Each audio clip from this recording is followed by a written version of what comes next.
George, come on.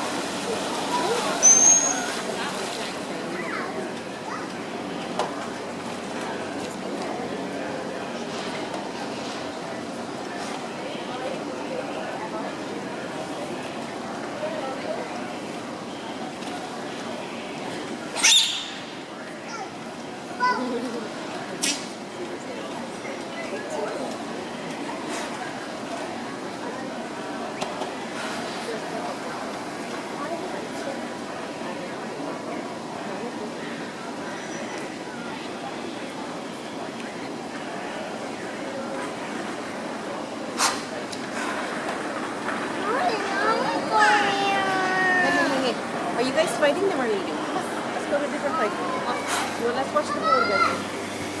No, I don't want to You wanted to watch the Dolphins? Corinne, come over here. You guys fighting them?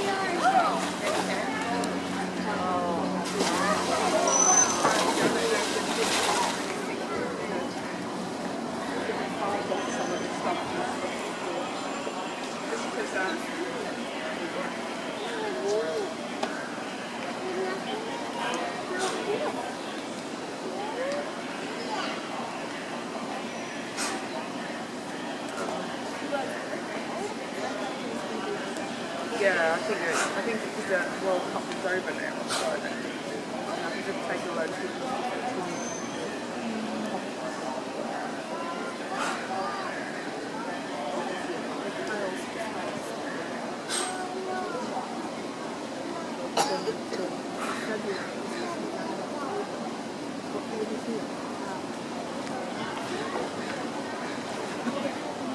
I know.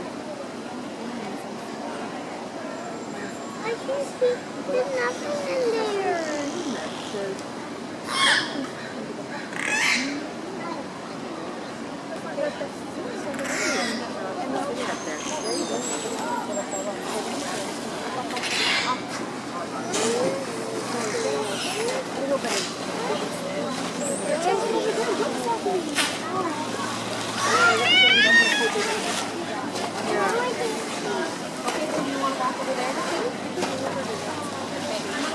Come over here. Let's go over here.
That's good. I'm going to leave it at that.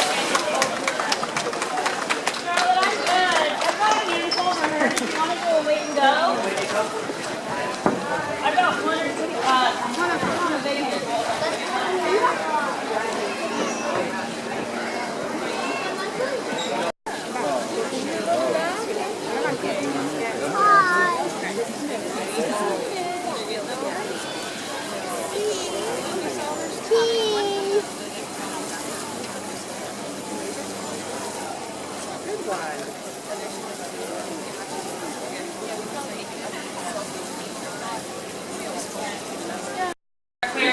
name is Lauren. I'm the one giving you away from here inside of the Wild Coast. Thank you so much for waving back. How are you folks doing today? Good, very good. Glad to hear that. I'm very happy to have you joining us for this program. It's called Caring for Dolphins. This program will give you an opportunity to go behind the scenes of actually going anywhere because you're about to witness a training session between marine mammal trainers like Melissa, Charlotte, and Paula, who have joined us inside the habitat, and also between the Pacific white-sided dolphins like Helen. Helen is the older of the two dolphins. She is a little bit shorter than the other dolphins, but she is impressively powerful. Helen is in her mid-20s, and she's joined by the lovely Hana. Now, Hana is over there in front of trainer Charlotte, and if you do happen to see them side by side, you might notice that size difference. Now, in Hana's case, she is in her late teens, but we are very lucky to work so closely with these two female Pacific white-sided dolphins. Because, in fact, what you are going to see in this program is that it is the relationship that trainers have with the dolphins that's key to everything we do with these animals on site. Now, you might be wondering, why on earth do you train dolphins in the first place? Well, that's the first part of what I want to talk about. Reasons why we train. You're actually seeing a couple of reasons. The first reason is for animal health care. It's our #1 priority. So, in fact, you can see that both Paula and Melissa have Helen in front of them, and they are asking Helen for something a little bit cool. And in fact, some of you may not realize the health of the dolphin by asking Helen to be upside down like that and holding her tail. The trainers are actually asking for a urine sample, right? Pretty cool. Some of you seem sort of impressed. Who here has ever peed in a cup before? Very personal question, I know. Yeah, sometimes an important thing to do. We can actually have our doctors check us out on the inside by looking at these samples. Now, dolphins obviously live in the water. They can go to the bathroom whenever they feel like it. So to get a voluntary urine sample from a dolphin is actually a really big deal. By asking the dolphins into this position, they can get comfortable in that position, knowing that the trainers are right above them. The dolphins are holding their breath and maybe can't see the trainers quite so well, but because of the trust they have with each other, we are able to ask for this. So again, you are going to see it between Charlotte and Melissa, and now Hannah on the far side. You'll notice that they can very gently lift up Hannah's tail. And what the trainers will do is put very light pressure around the bladder of the dolphins. By setting the dolphins up in this way, if they do urinate or pee on cue, we could collect it and have it tested. So it's really exciting to be able to do voluntary urine samples with a dolphin, but it's not the only healthcare behavior that we do. Our trainers can look at the dolphin's belly from this position, see if there are any nicks or cuts or scratches, and we can also give them rubs and make sure that they are looking good. Now, if our trainers ever notice anything on the dolphins, we could have our vet staff come down and treat the animals as needed. So it is important to make sure the animals are getting these health checks every single day, and in fact, multiple times a day. But by training these healthcare behaviors, we are doing something else too. In fact, the whole process of learning these behaviors is mentally stimulating. Dolphins are incredibly intelligent animals, and it is important for a trainer to always be trying something different, something new. In fact, we might try combining behaviors together, which is a great way for the dolphins to keep learning. Now, what is important about learning new behaviors is our trainers are going through multiple steps, which we'll be having an opportunity to learn about a little bit later in the program. I'll direct your attention to Trainer Paula on the dock. Thanks, Lauren. Yeah, just as Lauren said, we do actually train our dolphins on a regular basis, new behaviors. And these behaviors range from a lot of different types of behaviors that we're talking about. Husbandry, healthcare, exercise, all these behaviors that are important to take care of the bodies of our dolphins. But just training new behaviors in general helps to keep them mentally stimulated as well. So training has lots of different reasons that we do it. Now, right now I'm in the process of training a new behavior with our two dolphins, both Helen and Hana. They're at different stages, so we're going to be watching how Helen is at the stage that she does with this behavior. Now, we're going to talk a little bit about the process of the training. I'm going to tell you about the behavior first. It's called a ventral sweep swim. Now, a ventral present is simply a husbandry behavior that we can ask show us their belly, or what we call their ventral. Now this is behavior we already know how to do, so we have a hand signal for it. Our dolphins also already know how to do speed swims when we give them a certain hand signal. Dolphins are known to be speedy animals, they're actually quite fast. And it's a really great way not only to exercise our dolphins, but also to show people just how fast they can go. So we're going to see an example right now with Helen. She's around the house. You guys can get an idea of just how fast our dolphins are. Look at how fast he's going. So all of these behaviors are things that are absolutely yours. Give her a round of applause. She did a great job. Yeah, he is so fast. Already know how to do, but we wanted to change the behavior and do something different with it. It's still going to be showcasing the speed of our dolphins, but we're going to be doing it in a different way. We're actually training them to swim with their ventrals or their bellies up, and instead of going in a circle around the habitat, we're asking them to go in a figure 8 shape. So now you're probably wondering, how exactly do we ask our dolphins to swim in a figure 8 upside down? That's a good question. What we're going to use is a couple of tools that you're going to see with Melissa over here in the corner. Now Melissa's standing there, she actually has 2 things in her hands. One is easy to see, one not so easy. Another one she just threw up in the air is an ice top, a ball of ice. Now all this is a marker for our dolphins. It doesn't seem very high tech, but it's important because it actually gives the dolphins a marker to where we would like them to go to in the habitat. The other tool that Melissa has, which looks like a giant stick with a ball on the end, or a giant Q-tip, we call it target pole. It works pretty much the same as the ice, but it gives a little bit more information. Not only does it mark that location, and actually we can use that to direct them to different areas that we'd like them to go to. They already know how to follow that target with a buoy on the end, so it's an easy behavior to just ask them to simply follow that to wherever we move it to. Now the next part of the training is the whistle. And you guys have already heard about it, Lauren mentioned it as well. But basically what it does is it communicates to our dolphins that when they've heard it, they've done what we asked them to do, and they get to come back and get some type of reinforcement. We can use fish, which is what a lot of people think is the only thing we reinforce with, but we actually use many other things. In fact, if that was all we used, we wouldn't be very good trainers. So we use things like giving tactile rubs to our dolphins that they seem to enjoy, giving them ice cubes, which actually they seem to enjoy as well. And I don't know if you saw me at the beginning of the session, but I had the hose over there with Helen, who was giving her massages in different parts of her body, which actually seems to enjoy that too. But another thing that we can use to reinforce is the rounds of applause that you guys are helping us out with. So anytime you do hear that whistle blast, like Lauren said, go ahead and give a round of applause because it does help to encourage that behavior. Alright, I think we're ready. I've explained everything I can. We're going to see what this behavior looks like. Melissa, you're ready over there? Alright, so first comes the hand signal, which means ventral speed swim. And then the first marker. That's nice. Now she's going to go all the way down to the end. We already worked on this corner. Right around there. And then back down to Melissa.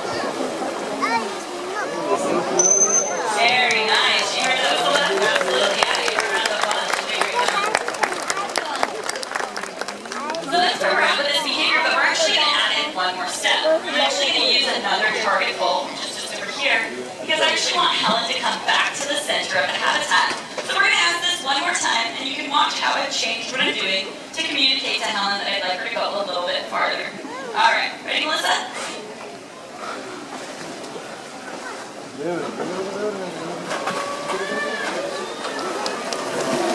right, Melissa?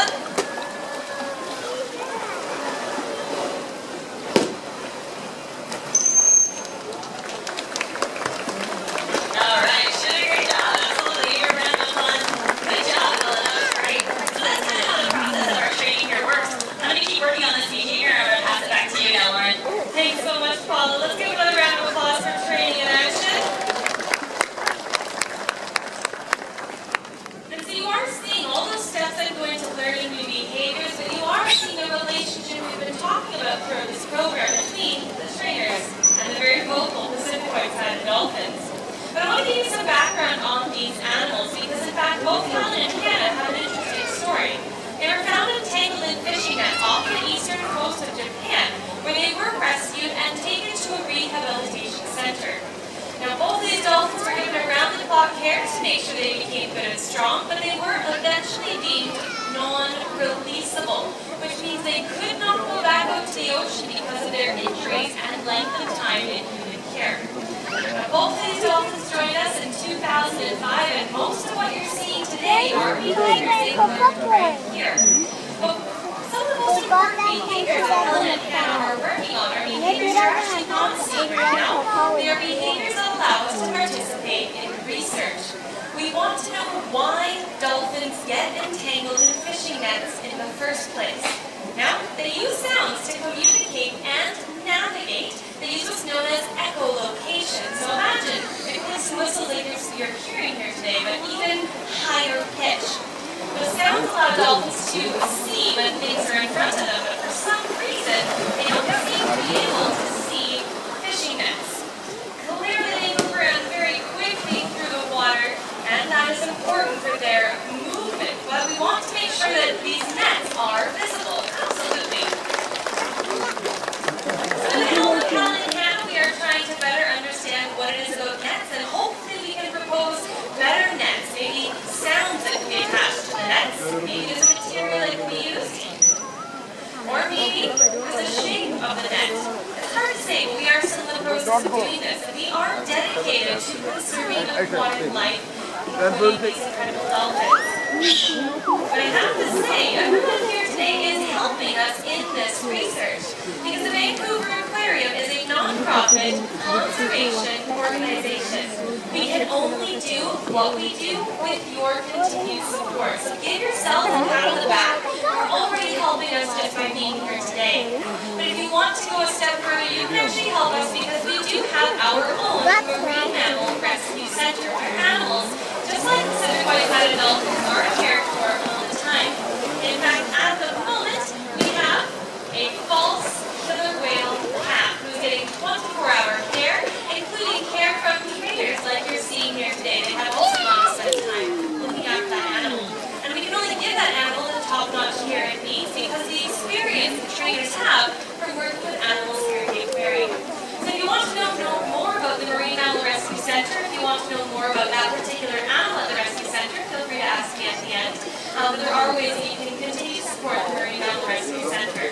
But I thank you so much for joining us here today. We're learning more about these animals, the relationship with the trainer, and we hope you have a fantastic rest of your visit, everyone. On behalf of myself, on behalf of the trainers, and of course on behalf of the beautiful Helen and Hana, have a wonderful rest of your day at the Vancouver Aquarium. Take care, everyone.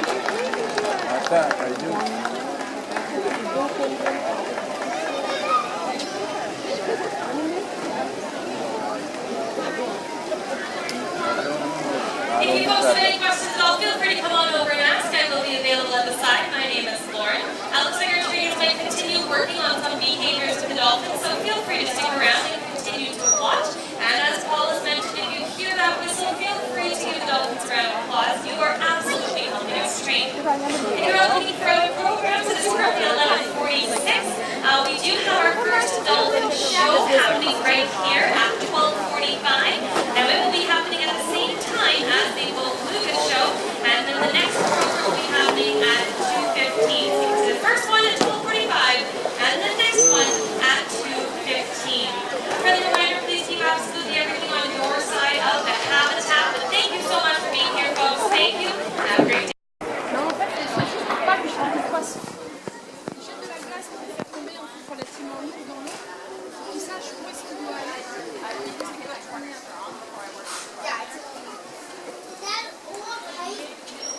Middle bridge, yeah, like not. Jenna was a little too close to your dock yesterday. That's what I thought.